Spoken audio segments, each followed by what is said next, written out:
So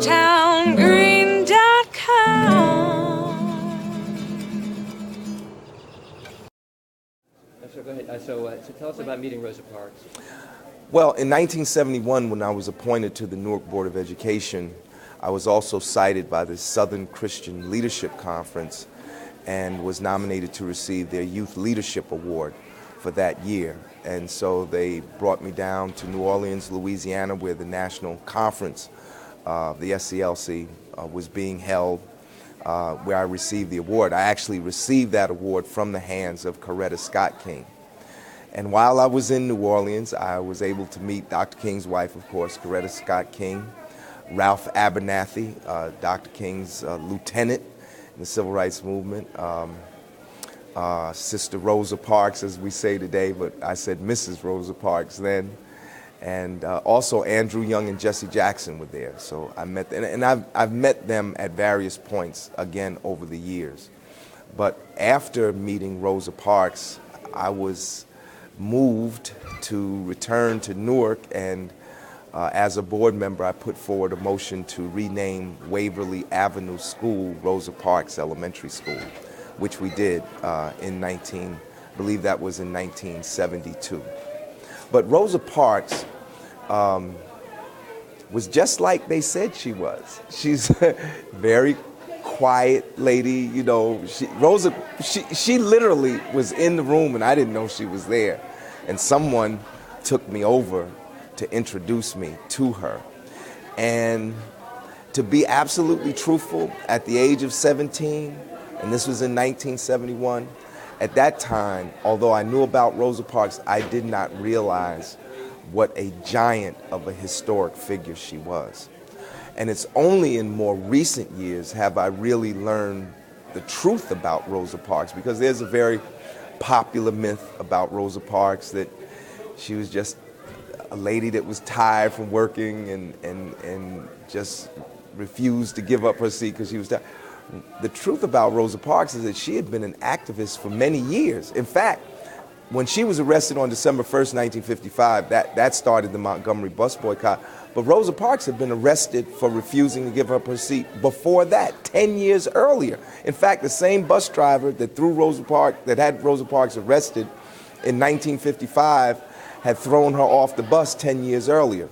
She had been the secretary of the NAACP for almost 10 years, of the Montgomery branch of the NAACP. She had been trained as a community organizer. Her husband was an activist. Her husband, Raymond, had been very active around the Scottsboro Boys case. People who know a lot about African American history would be familiar with the Scottsboro Boys, who were falsely accused, 9 young black men that were falsely accused of raping a white woman. And her husband, Raymond, was the first activist she actually met. And then for years, after the famous incident in 1955 that started the Montgomery bus boycott and launched the modern civil rights movement, Rosa Parks endured a great deal of persecution. She was fired from her job. She had worked at Mayfair 5 and Dime, I think it was. It was like a Woolworths. But she lost her job. It was very difficult for her to get other jobs. Her husband lost his job because at that time, blacks that were identified as activists,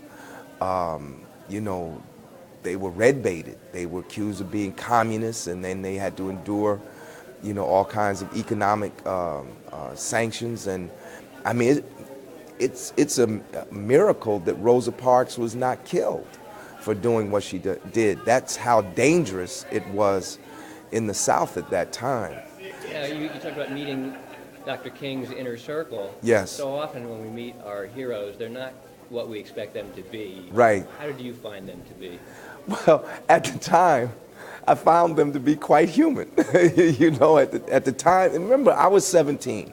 Now, I knew a little bit about the civil rights movement, but I didn't know what I know today as an adult. And plus, I was shaped more by the urban black power movement than I was by the Southern civil rights movement. Remember that the civil rights movement, its base was in the South. Many of the marches and protests that went on down south. I came up in Newark, New Jersey, and cities like Newark and Detroit and other cities were, in Harlem, New York, they were the locus of the Black Power movement. So I was more familiar with people like Amiri Baraka and Stokely Carmichael and those folks than I was with, because I met them too, you know, than I was with the civil rights movement. Were you more a Malcolm X guy than a Dr. King?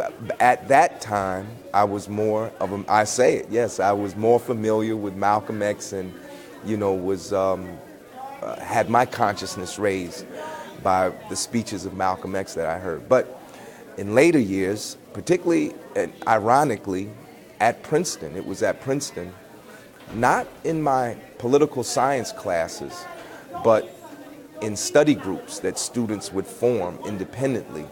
That's when I began to read the work, because I had gone through all of my elementary school years, all of my high school years. I had never read anything by Martin Luther King. I had never even read or seen in print the I Have a Dream speech. So it was in college that I had the time and the opportunity to acquaint myself with the writings of Martin Luther King. And once you do that, you find that there were great similarities at different points in their lives between Martin Luther King and Malcolm X. Malcolm, I think, was probably for different reasons. He had come to certain positions before Dr. King, but Dr. King came to those positions later. For instance, Malcolm X opposed the war in Vietnam in the early 1960s, before 1963. Martin Luther King did not come to that position publicly until the end of 1967, and famously in his speech, A Time to Break the Silence, April 4th, 1967, he gave that speech. But it's ironic that both Malcolm X and Martin Luther King were both assassinated at the age of 39 years old. They were both 39. Now, Malcolm was assassinated February 21st, 1965.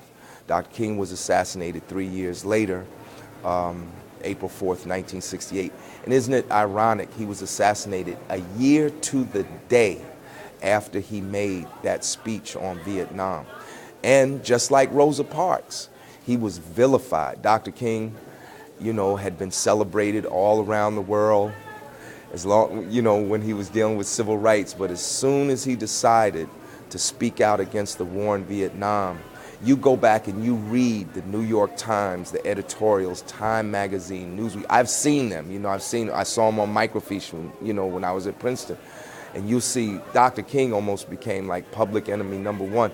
A councilman in Newark, his name was Councilman Donald Tucker, he told me that in 1967, after King had made that speech about Vietnam, there was one period in '67 when Dr. King came to Newark, and it was difficult to find a church that would let Martin Luther King speak at that church, because he had become so vilified in this country. And see, you know, we all love Dr. King now. There's a King holiday, there's a King monument. Everybody loves Dr. King now, but it wasn't like that in 1968.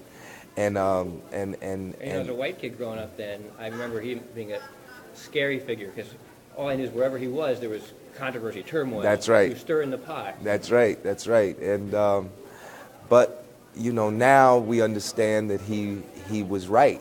You know, to stir the pot. The pot had to be stirred. That's how social change is made.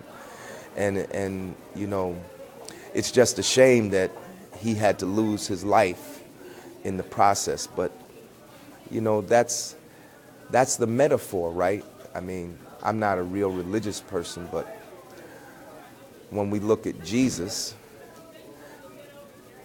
people give their lives for others. You know, that's how others' lives are made better, when people are willing to sacrifice their life. I mean, there would not have been an American Revolution. There would not be an independent America had there not been an American Revolution and all the soldiers that died in the American Revolution.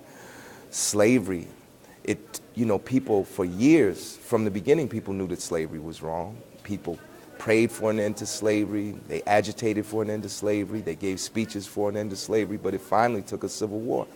And more people died in that war than in all the other wars America has fought. More Americans died, almost 1 million.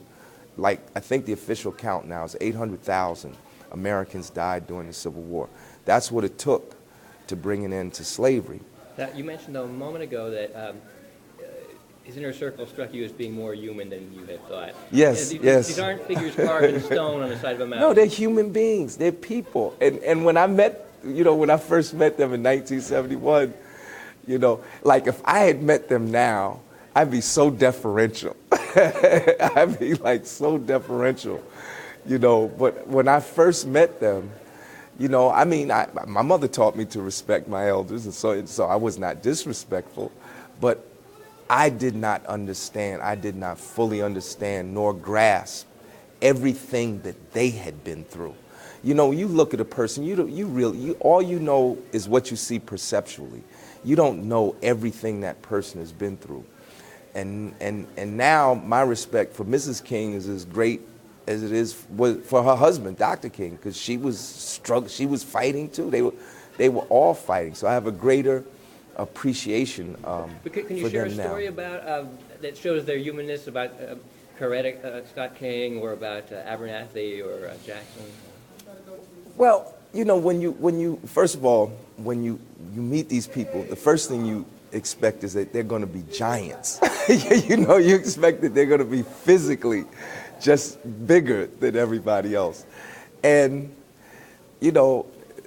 I think Ralph Abernathy was about my height. I think Martin Luther King I'm short, Martin Luther King was about my, so that's the first thing, you think they're going to be 100 feet tall, and they're not. They're regular, they're people, and they don't walk around giving speeches. They have conversations just like us. They got senses of humor? Are they funny? Yes. When I first met them, actually, now, I met some of them at the Roosevelt Hotel. That's where we were staying. And they were just sitting around, relaxed, looked like anybody else. You would know that they were the leaders of the Civil Rights Movement. They were sitting around, relaxed, and I was being taken around, I can't remember by who at that time, to meet them. Mrs. King, I didn't meet that night until there was like a rally outside. I think it was in like a park on the baseball field. So the program, we were like on the stands and the people were all out on the field when I was getting the award and stuff. But, I don't have like a particular story, but it just struck me when I met some of them at the hotel, how relaxed they were, and they were just sitting around talking, chatting, like everybody else.